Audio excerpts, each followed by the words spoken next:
dude that worked for Red Bull. So he was just bringing us cases of Red Bull, and I got hooked on them, drinking them free. And then I wasn't working at the tattoo shop anymore. I am.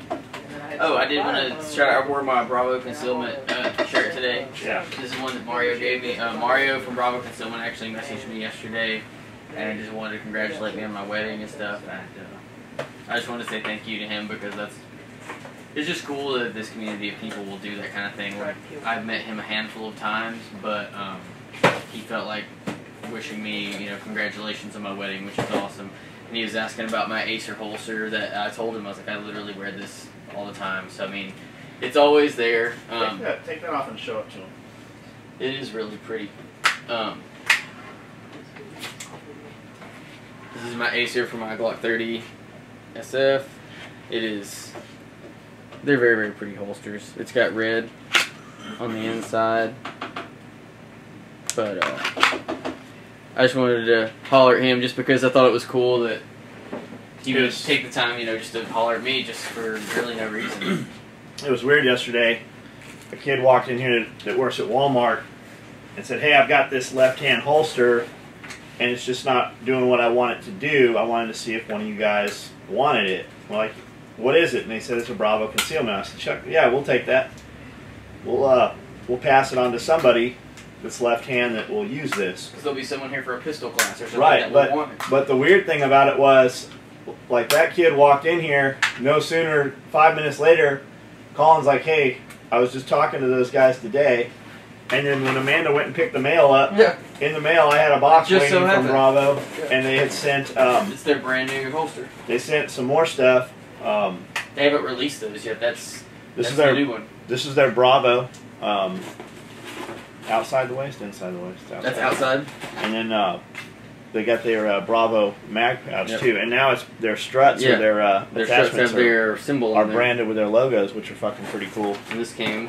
Did you sniff this? Did I sniff it? It's scented. Shut the fuck No, up. really.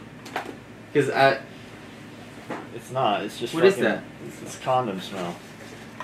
It smells like. It smells like burnt Vaseline. No, it doesn't smell.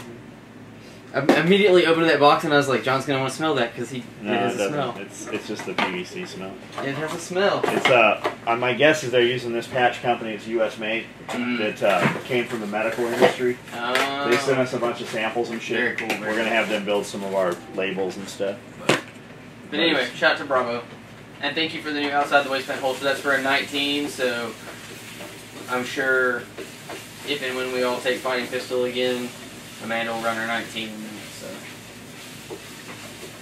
Or Cody, or whomever, who has a 19. I heard they're really popular. I didn't know they made other guys.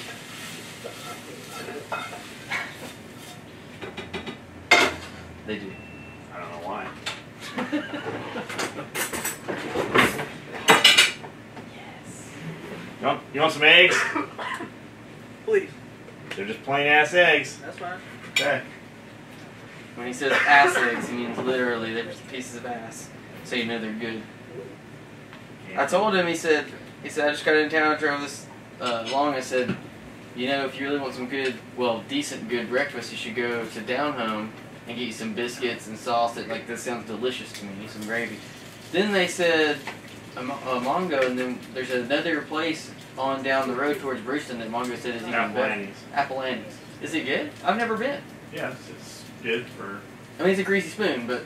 Yeah, it's good for around here. Yeah, I didn't even know there was another one. It takes too fucking long to go do that shit. I can cook this shit and feed everybody before we can... Oh, yeah, I don't mean us go down, but I mean, whenever you got, a day off.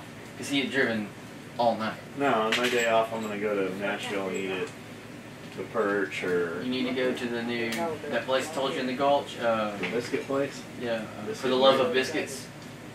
I think you'd like it. I probably will, but if I'm going to drive all that way, I'm going to go to the Perch or Craves or Holy Crave or... Really? Yeah. Have you been to the Perch? Mm-hmm. Yeah, I've ate with you. But it's different food, though. It's not pancakes. It's the other side of it. It's the biscuits and sausage and eggs and toast and hash browns and all that. It's not crepes. Yeah, I don't want any of that shit. Did you like sweet food? I don't want potatoes. Potatoes? And you could put... I like fresh fruit. Do they have that? Biscuits, I'll eat one biscuit, maybe two. What? The last time we went to, I had never eaten a biscuit at Cracker Barrel until I went with you.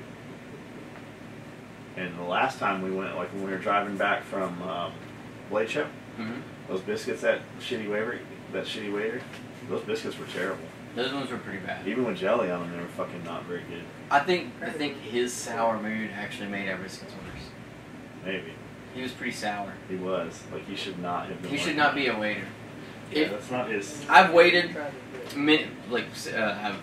at least half a dozen places, probably more than that. Doesn't really. I can name. Like, I felt really bad for him. I gave him a big tip just because I knew he didn't get any. If it had been me, I wouldn't have given him shit because he's doing a bad job. But if you're having a bad day and you're a waiter, the number one way to cheer your day up is to make better tips, and the number one way to do that is act at each of your tables as if you were having a splendid day. And not only are you having a splendid day, but you want to know how splendid your customers' days go. You shouldn't give a shit about their food. You shouldn't give a shit about how your day is going. All you should care about is making them feel like, for whatever reason, you were vested in their personal enjoyment of that meal. If you do that at your tables, you'll make money. I know, because I used to do it all the time. When I'd go back behind the line, I'd be dog cussing those motherfuckers because I didn't give a shit about their meal, their food, or their day. But I would damn sure take their money, and I would be super nice to them. And being the brownie that I am, I would talk different to my tables too. If I had a table full of rednecks and white folk, I'd be all like, yes ma'am, and hell yeah, I'd love to do that too, man, that's awesome. Or, if I had a bunch of young punks and everything, I would talk, quote, quote, more hipster and stuff, or speak just a little bit more correct, or like I was in the college scene or stuff like that. But you could totally manipulate your income just by acting a little bit different at your tables. But no matter what, you can't act like you're having a shitty day, because the fact is, the people at your table don't give a shit. You're having a shitty day, they're paying for you to do whatever you're doing. End of rant. I'd give them some more. Give them some more rant. Did you do anything to their food ever? Yes. Really? Yes, often. Does that happen in a lot of restaurants? Yes, often. So if you're not an asshole customer, do people still do stuff to your food? No, Just for asshole customers. yeah, I never did anything to anyone that was nice to me, but if I had repeat offenders that were not nice to me or other waiters, oh yeah, I'd fuck them right up. And they didn't know it either. And it might have never hurt them, but it gave me the enjoyment to watch them eat boogers out of ranch dressing. You can do that because it looks like chives. I heard. I never did that. That's why I don't go to low-end restaurants. Because you're less apt to have a shitty waiter. You have to. It makes a difference. It does. Because they're less apt to have shitty bad clientele. That's right. You go to a place where you're just turning and burning your tables, you're less vested in the customers, and the customers are less vested in you. You go to a place where they're going to sit you down and basically, you know how like some places we eat, it's like they keep us as a table. Like you can't escape. And they keep offering you more things that you want. Upsell you. Yeah, it's just smart. If I could only have one table a night and it still made my minimum amount I wanted to make every night, that's what I'd do. At the end of the night, I like those people more anyway. But I've worked in both sides of it. Well, plus, you should always, if you act like you're auditioning for a job, every time you interact with one of those people, you never know, you might be. Yeah. I do that all the time. We hire guys fucking out of other places. I was recruited many times out of waiting tables. You never recruited a guy that sounds like yours either. I've been recruited several times. But it's just how you carry yourself. Plan for success. Anyway, enough seriousness. We're gonna get shit for work done today. I am. I've already done a bunch. 15 emails. You've just put all the belts up. Dude, Facebook is cluttered with dudes on their way here right now. Well, you know what we need to do? Hand them chainsaws and send them to work. Bring out all your power tools and all your shovels and everything. And when they get here, have sets of gloves out in front of each. Yeah, but you can't just turn. It'd be funny though. You can't just turn transient motherfuckers loose on the landscape because. What would happen though? They would cut everything down. We'd go out there, there wouldn't be anything left. How cool would it look? That would not look cool. That'd We be spent awesome. we spent a lot of time with fucking tractors pulling There's just like the trees we wanted. random down. holes dug, and there's random trees. If you sit them, because that would require us to go out there and go, do this, do that. It's never just. Anytime we get dudes all the time go, I'm gonna be in town, I'll come help you work. That doesn't fucking help us. All that does is slow us down because it requires us to watch them. It'd be cool. When I think of this, I think of like all the migration of like the Israelites, you know, but how the Egyptians would like hoard people in, and then they would have Mac, and you know, they had them build, you know, temples and stuff. It'd be cool if we could loose a bunch of people out there and they would build us like a big pyramid. Yeah, out of wood though, and wooden trees. SOE. Mr. Mac. Turn that off for a minute. Let's talk to Mr. Mac, I guess.